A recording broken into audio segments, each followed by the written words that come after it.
Pozdravljeni! Verjetno se je marsikdo izmed vas spraševal, kam je izginil Max Verstappen.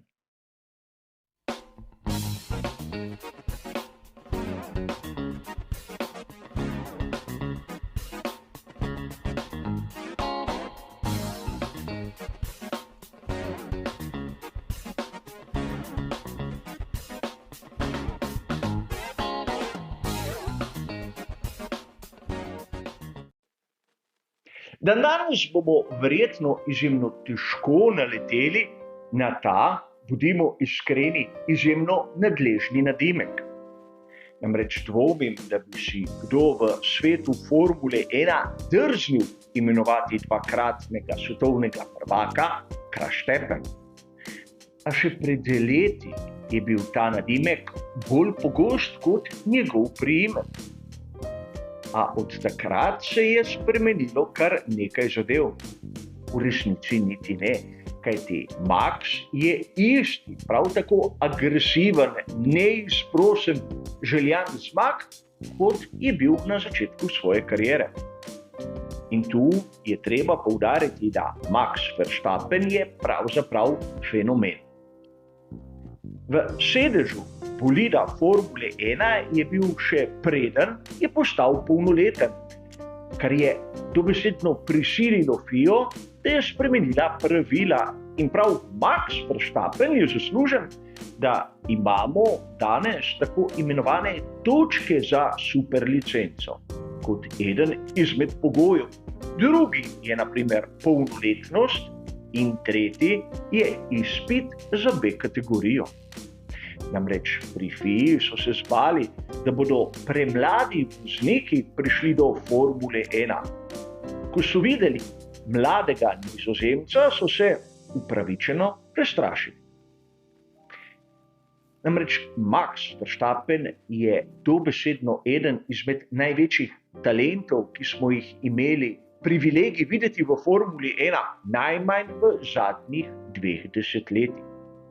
A na začetku njegove kariere smo videli kar nekaj trkov ter nesreč.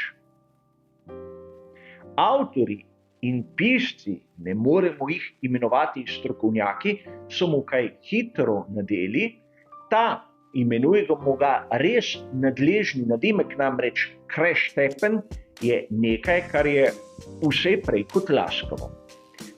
A v resnici Max kot tak je pogostokrat šel čez tisto mejo, ki je nekako po mnenju mnogih dovoljena. A ne smemo pozabiti na primer na tisto, kar je pokazal na prvi dirki za Red Bull. Bila je velika nagrada Španije v sezoni 2016. In Max je na prvi dirki z Red Bullom presenetljivo zmagal. Seveda tu je treba dodati, da tako takrat Nico Rosberg kot Lewis Hamilton sta se sama izločila takoj na začetku tiste velike nagrade, ampak vseeno Max je znal izkoristiti priložnost. In mnogokrat tokom njegove kariere smo videli, da na primer na začetku dirke je napravil napako, ki bi bila mogoče tudi začetniška, ampak potem skozi celotno dirko je izgubljeno nadoknadil in v bistvu prišel tudi do zmag. In prav ta neizprosna želja Maxa Verstappena do zmag ga je mnogokrat pripeljala res v situacijo, ki je vodila do nesreče. Se kdo izmed vas spomni velike nagrade Brazilije v sezoni 2018, tistega trka med Estebanom Oconom in Maxom Verstappenom? Seveda, Esteban Ocon je bil malce predrzen in z izzivanjem je nadaljeval tudi pri tehtanju. In Max ga je odrinil.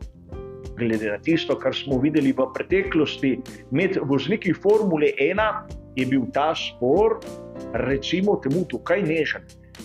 Ampak Max je bil spoznan za krivega in nekako se je moral opravičiti tudi s tem, da je v drugih kategorijah pomagal pri izvedbi. A pustimo sedaj to. Max po karakterju je vročekrven in to se ni spremenilo niti danes.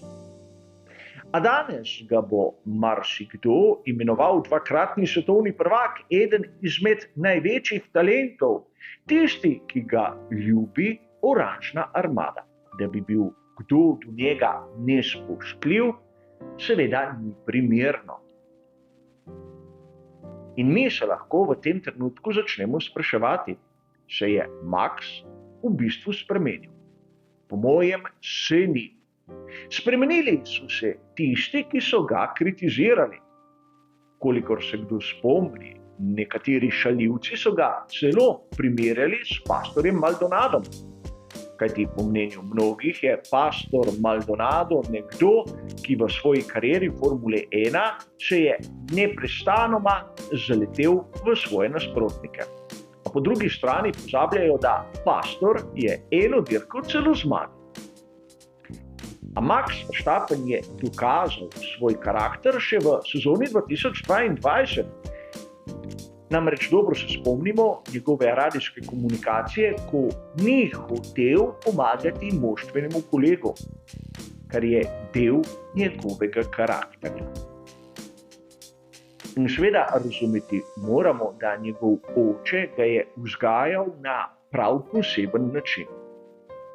V svetu motošporta kroži kar nekaj govoric, naprimer ta, da Max Verstappen kot otrok je bil celo fizično kaznovan, ukolikor na določeni dirki ni pokazal dovolj agresivnosti.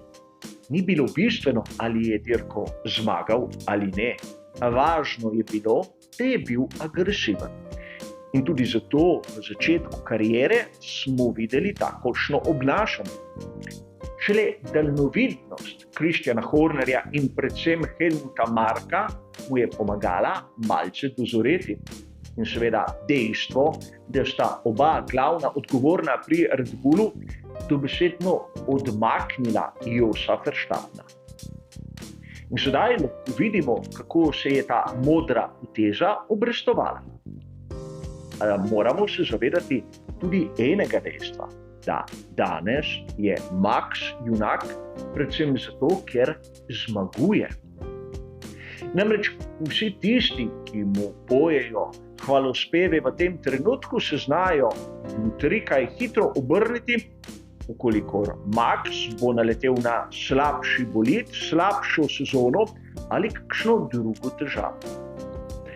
Namreč, nažalost, v svetu medijev, ki se ukvarjajo s Formulo 1, imamo dosti posameznikov, ki izražajo svoje mnenje in zelo malo avtorjev, ki svoje teorije tudi argumentirajo. In Max Verstappen je pravzaprav isti mladenič, kot smo ga spremljali, naprimer, pred 4 leti. V tem obdobju se je spremenilo marsikaj, ampak karakter človeka se tako zlahka ne spremeni. Zato v prihodnosti bi se dalo zgoditi, da se bo Verstappen pojavil nazaj in to iz ust istih, ki so mu ta nadimek prilepili.